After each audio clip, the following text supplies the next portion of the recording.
sa Pakistan mga sis, pag kumain ka sa restaurant, meron silang private room. Ayan o, sa dulo, nakita yung waiter.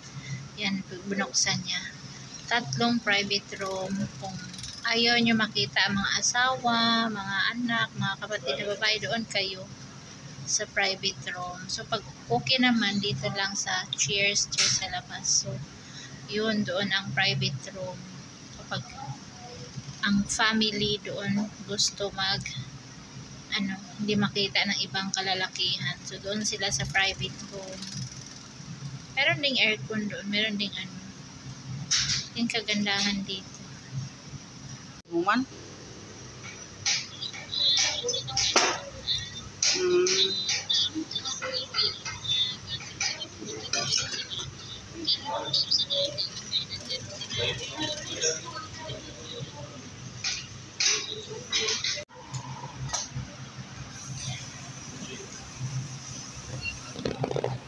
Kamusta?